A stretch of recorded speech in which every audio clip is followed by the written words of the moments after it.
so excited about this because I am literally the biggest Schitt's Creek fan on the planet. I am joined by the one and only Noah Reid, aka Patrick from Schitt's Creek, but aka also his own person as well. Noah, my friend, how are you getting on?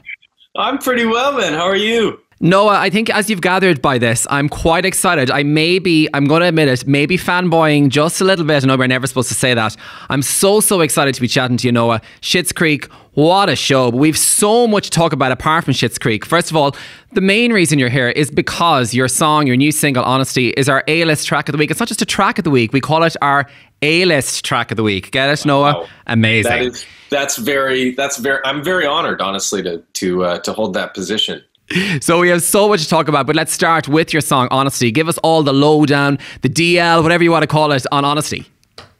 Okay, I've never actually said the words DL before. I apologize for saying DL, but anyway. That's okay. DL, for me, that's basically just Dan Levy's eyewear company. I would say that Honesty is it's probably the first song that I wrote on this album, and it was about the time when I met my now wife, and she just sort of turned my head around, and was just that feeling of sort of new love, new beginnings, and I don't know. I feel like it's a bit of a hopeful tune, and so hopefully, as we all head into this second wave of coronavirus, it sort of brings us some joy and some memories back when you could fall in love with people and be out and about, you know. Oh, speaking of the second wave and going back to the original lockdown, listen, Schitt's Creek was what single-handedly got me through lockdown. I was like laughing out loud at a time where there was, as you know, very little to laugh about. But while I was just deciding, whether do I actually have to get dressed to work from home, or does showering is it really that important? You, meanwhile, though, were like writing, recording, releasing an album and getting married. Talk us through these last few crazy months for you. That was kind of lockdown goals for everyone else. It's been a kind of a strange year in that there's been a lot going on. I think there was a lot sort of planned for me for 2020, and I was very reticent to give any of it up or to postpone any of it. With the record to release, I felt like it didn't make too much sense to hold it back. I know that some artists were doing that while other artists were sort of ramping up their release so that they could get stuff out for people. And I just felt like it was important to have something that felt like it was on schedule, that there was something new to consume. And certainly, given the popularity of the show, and a lot of people had run through, season 6 and wanted something. And I was like, well, you could listen to my sad music if you want. I guess that's an option for you. So let's talk about your album then, Gemini. I've been listening to it on repeat since I found out this interview was happening. You talk about love, you talk about ups and downs, you talk about your acting career, drive into auditions, you talk about anxiety, mental health. By the way, Hold On, such a standout track for me as well. It's such an incredible song. But it must have been kind of like a therapeutic experience writing this album and getting it all off your chest. Yeah, I think it is. I mean, definitely I tend to write songs from, obviously from my own experience, and I don't know. I'm noticing a trend where I like to write songs when I'm feeling down more than when I'm feeling up, but tried to mix in a couple of those uppers on this record too. I think what makes it a sort of an interesting time to release this record for me is that, so much of the album is about this sort of split between, hope and love and connectivity, and then on the other side of it, this sort of doubt and isolation that we're all been dealing with for several months. So it's a bit of a balancing act, and I find that for me, the Gemini title, I am a Gemini, and I feel like increasingly now I get the good days and I get the bad days, and there's fewer in betweens. But yeah, that split is present in me for sure. Gotta ask you, do you really hate LA? Because LA is my favorite place on planet Earth. Please don't tell me you hate LA. I love to hate LA. LA is like the closest thing that I have to a second home. I have a complicated relationship with it, but there is definitely something about that town and the show business and the sort of where I'm from in Toronto.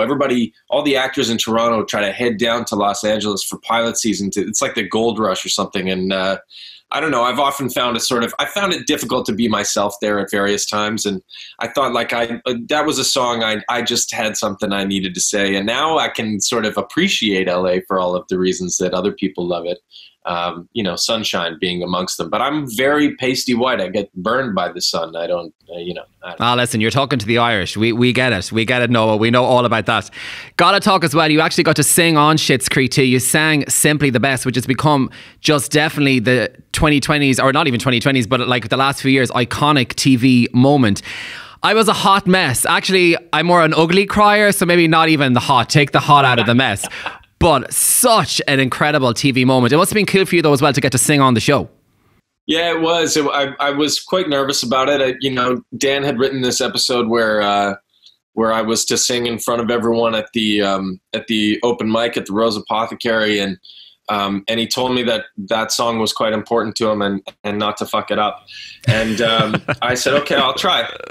So he was very generous. He gave me an opportunity to sort of come up with the arrangement myself, and it felt like that day, something special was happening. And I was really happy to see Catherine O'Hara crying as much as she was. I don't think she was intending to do that, but then she was running with it, and it was nice to see Moira have that sort of motherly instinct, watching her son be loved like that. It was a sweet day for sure. Oh, such a moment. Also, because of Schitt's Creek, you got to sing Hero with our queen, Mariah Carey. Listen, did you ever kind of think, I'm going to totally just like outrun her and do all these vocal riffs and runs and everything with Mariah, just for the laugh? I think it would be a brave person to try to outrun Mariah on the high runs. I was just trying to, hold the tune and not disgrace myself in front of the queen.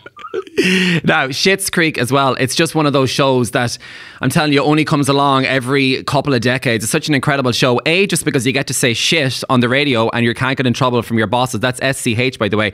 I never really curse or cuss much, as you guys say, but I've said shit so many times in 2020 because all I'm going on about is, guys, you have to watch Schitt Creek. But just talk us through being a part of a show like that. It's a show that we'll be watching in 10 years' time, in 20 years' time. It's up there kind of like with the Friends, Friends type shows.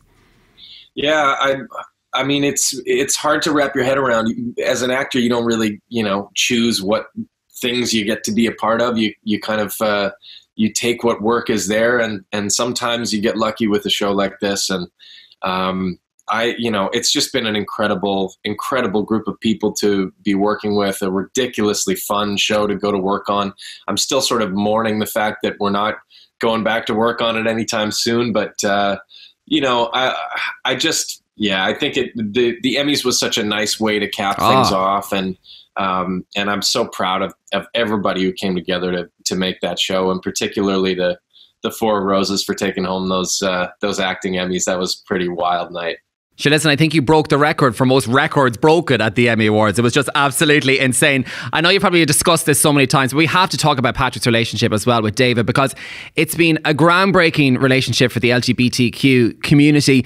I hope you know how much you've helped so many people with this role.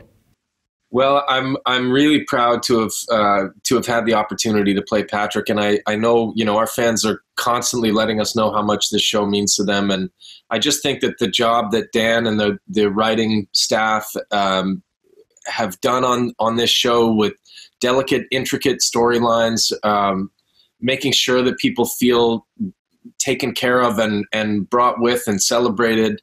What this show has come to mean to so many people is just incredible, and I think it certainly now in a time of darkness in the States and really all over the world, it's nice to have some positive messaging out there and some stories we can all get behind. Okay, we've got to talk as well, Noah. Kind of those shows you watch and they're your all-time favourite shows, and you want to believe the cast are a group of friends, and then when you find out they're not, it's so shattering. I'm talking about Sex and the City, obviously, and maybe other shows, not mention any shows. But with Schitt's Creek, you all seem to be so genuinely close. Yeah, it became a really, really tight-knit group, and I mean, when that happens over the course of 6 years, it's really nice. And, certainly the friendships that I've made on that show, I'll take with me for the rest of my life. And it's really nice when that works out. It doesn't always happen. Okay, Noah, we know you've been to Ireland before, but I have to ask you, can you do an Irish accent? Because Hollywood has been responsible for some of the world's worst Irish accents of all time. P.S. I love you. Like, I can't even say any more about this, but P.S. I love you. P.S. we did not love you. That. I haven't seen P.S. I love you, and I would hate to. I'd hate to disgrace the Irish in the way that I'm sure you feel underrepresented by some of Hollywood's finest. So, I can say that I definitely feel like I can. But are you going to do it for us? I don't want to put myself out there too much. You're not going to do it. Come on. You got to do it. I found that when I was in Ireland, I'd say, like, if I was getting off the bus or something, because I don't know if this is an actor thing, where I just sort of like start to take on accents a little bit. And getting off the bus, I'd be like, thanks very much. And they'd be like, oh, that was good. I'd be like, sorry, I'm Canadian. Sorry, gotta go. And by the way, top of the morning to you. No Irish person has ever said that. Like, ever. Ever. Speaking of Ireland, though, as well, you got to come here and do an Irish gig next year. Well, I would love nothing more. I was in the midst of a run of shows when the pandemic hit, and was really getting into the swing of touring. And Ireland is, was one of my top places to travel when I was a youth, and absolutely one of my top places to tour right now. And would love to come over there once it's responsible to do so. Oh, brilliant. I'll be in the front row, I'm telling you. Absolutely. Now, Noah, I know you're so busy. You've got so many more interviews to do. But I also know when you're kind of doing like press, and even when it's junkets for shows, like, it can get a bit boring because you get asked the same question over and over and over again, but not with me, because these are kind of rapid fire now. We have to do these quick. I'm going to ask you 8 questions that you have never been asked before in an interview. Now, if I'm wrong and you have been asked one of them before, you can refuse to answer and you can just be like, Google it, Alan. I'm not answering that again. Listen, okay. Do you know who I am? You know what I mean? I'm not answering that question twice. So we've got 8 questions, rapid fire questions. Again, if you've answered them before, you don't have to answer them again. Okay, question number 1. Kate Hudson and Gwyneth Paltrow, they've recently revealed who the worst kissers were out of all the men they've kissed on screen over the years. Kate said Matthew McConaughey because it was a snotty mess. Imagine. Gwyneth Paltrow said Robert Downey Jr. because it was like kissing her brother. So I've got to ask you, is Dan Levy a good kisser? He's a wonderful kisser. Okay, very good. Question number 2. You sang Hero with actual Mariah Carey on Zoom, like dead because of that. How many US number ones has our queen, Mariah Carey, have? If you get this wrong, I'm sending this clip to her, by the way. How many US number ones has Mariah had, and can you name 3 of them? 1 million. Correct. Heartbreaker.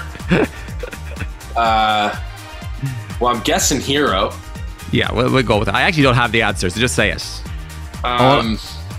All I want for what's another one? Christmas is Always Be My Baby. Always Be My Baby. Yeah. Okay, amazing. The Queen will be happy. Who was the last person you texted, and what did you say? The last person I texted was my best friend Jacob, and I said, "Yep." Oh, okay. Wow. That is like an exclusive here. Wow, that is groundbreaking. There's our headline sorted with this one, Noah. Absolutely. Question 4. Paul Rudd once farted in an interview during a press junket, like it was really loud. Has anything embarrassing ever happened to you during an interview? I don't. Maybe not knowing the answer to this question is the most embarrassing. Okay, that's good. I don't know. You'll have to do a deep dive on that one. I hope not. Okay, Noah, we judge people by their Uber ratings, right? If you've got a good Uber rating, chances are you're a good person, or vice versa. Have you got a good Uber rating? Yeah, I think I'm like a 4.94. I don't know where that 0.06 went, what I did to offend anyone, but I think I'm a good Uber. Do you know what? One of my best friends in the whole world, her name is Kelly, right? She's like the nicest girl ever, and she's got, no joke, like a 2-point-something Uber rating. I just don't get it. She's really lovely. So I just don't know. She mustn't come across well in person in a car. I don't know. Okay, with 3 more questions left. If you could be a golden girl, who would you be and why? Rose, Dorothy, Blanche, or Sophia? This may shock everyone, but I have never seen Golden Girls, so I'm going to go with Blanche, because that's a cool name. Okay. Do you have a Google alert on your phone for your own name? I do not, but I think my wife does. Okay, final question. What was your first impression of me? When I came on screen, what was your first impression? Your honest first impression? My first impression? Well, It was bad. Was it bad? Oh no. Was it a bad one?